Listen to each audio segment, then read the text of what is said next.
किशोर समृते ने लिखा राष्ट्रपति द्रौपदी मुर्मू को पत्र।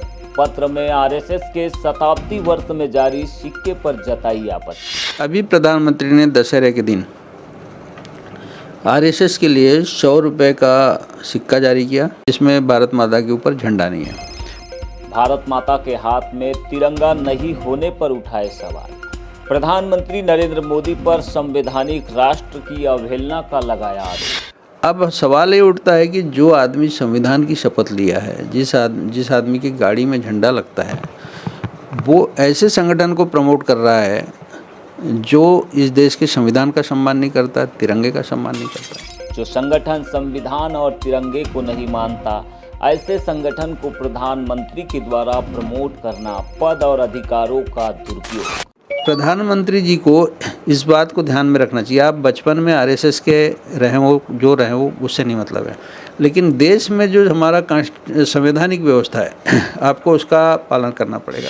आम आदमी को मशाल जुलूस निकालने पर अनुमति चाहिए, लेकिन आरएसएस को लाठी जुलूस निकालने की अनुमति नहीं। आखिर क्यों? पूरे देश में इनके लाठी जुलूस निकलते हैं। लाठी, अगर हम विरोधी दल के लोग थोड़ा सा भी हम लाठी जुलूस का घोषणा कर दें, हम मशाल जुलूस का घोषणा कर दें, कैंडल मार्च की घोषणा कर दें, तो हमें पता नहीं 20 तरह की परमिशन और कितने पुलिस का सामना करना। किशोर समृते ने भारत माता की जय का सही अर्थ भी समझाया और भारत माता के स्वरूप को बताया देश की सभी माताओं का चित्रण। भारत माता की जय का मतलब कि अंग्रेजों के खिलाफ वो तमाम माताएं जिनके बच्चे इस देश के संघर्ष में शामिल हैं। लेकिन जो भारत माता आपने लागू की, भारत माता में क्या है? शेर पे बैठी माता और आरएसएस का झंडा। समृते ने कहा, आजाद भारत में डिवीजन करके समानांतर तरीके से सत्ता चलाना चाहता है आरएसएस। इसीलिए मैंने राष्ट्रपति से की है प्रधानमंत्री के खिलाफ कार्रवाई की मांग। भारत के राष्ट्रपति को चिट्ठी लिखा हूँ और मैंने राष्ट्रपति से मांग किया कि ये पूरा सिस्टम कोलैप्स हो गया है और प्रधानमंत्री के खिलाफ कार्रवाई होनी चाहिए। अभी प्रधानमंत्री ने दशहरे के दिन आरएसएस के लिए 100 रुपये का सिक्का जारी किया और भारत माता का उस सिक्के में फ़ोटो है, उसको जारी किया, जिसमें भारत माता के ऊपर झंडा नहीं है। अब सवाल ये उठता है कि जो आदमी संविधान की शपथ लिया है, जिस आदमी की गाड़ी में झंडा लगता है, वो ऐसे संगठन को प्रमोट कर रहा है जो इस देश के संविधान का सम्मान नहीं करता, तिरंगे का सम्मान नहीं करता।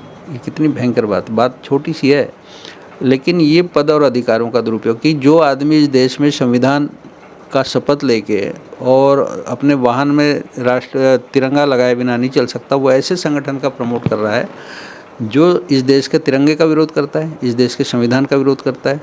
जो संगठन इस देश में वर्ण व्यवस्था लागू करना चाहता है, जाति व्यवस्था लागू करना चाहता है, धर्म के आधार पर देश चलाना चाहता है, मनुस्मृति के आधार पर देश चलाना चाहता है, तो प्रधानमंत्री जी को इस बात को ध्यान में रखना चाहिए। आप बचपन में आरएसएस के रहे हो उससे नहीं मतलब है, लेकिन देश में जो हमारा संवैधानिक व्यवस्था है आपको उसका पालन करना पड़ेगा।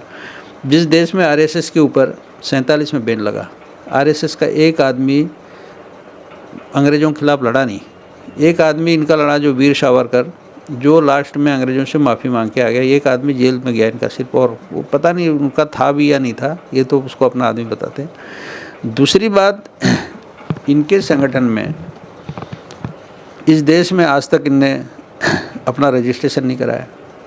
ये इनके पास कोई शस्त्र लाइसेंस नहीं है, शस्त्र पूजा करते हैं। पूरे देश में इनके लाठी जुलूस निकलते हैं।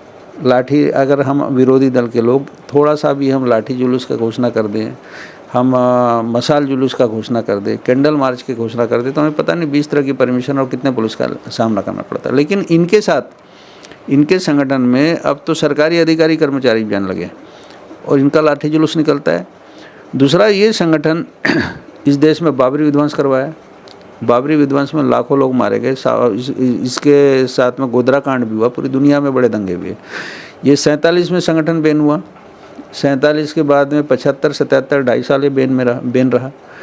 तीसरी बात फिर ये 92 में बैन हुआ। तो ऐसा संगठन जो भारत में, जिसने पता नहीं धार्मिक दंगे कितने करवाए, और कुल मिला के ये वर्ण व्यवस्था का पोषक है। ये चाहता है कि इस देश में अपर और लोअर का जो संघर्ष है छोटी जाति और बड़ी जाति का वो बना रहे।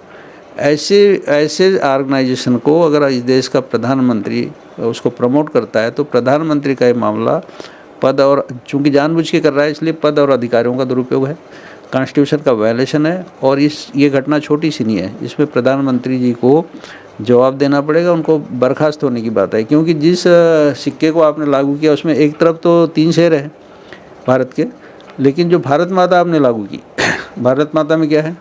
शेर पे बैठी माता और आरएसएस का झंडा पकड़ी हुई। भारत माता कोई माता नहीं है, कोई माता नहीं होती, उसको गलत तरीके से इन लोगों ने प्रपोज किया। भारत माता के मीनिंग जानते हो? आज़ादी से पहले क्रांतिकारियों ने नारा दिया था भारत माता की जय।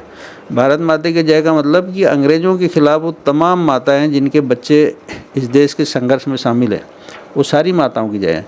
और वर्तमान आज़ाद भारत में वो तमाम माताएं जिनके बच्चे चपरासी लेकर CGI और प्रधानमंत्री तक हैं, राष्ट्रपति तक है, वो सारी माताओं की जय है। तो वो माताओं का एक स्वरूप है, सारी माताओं की उसमें अभिवादन किया गया है।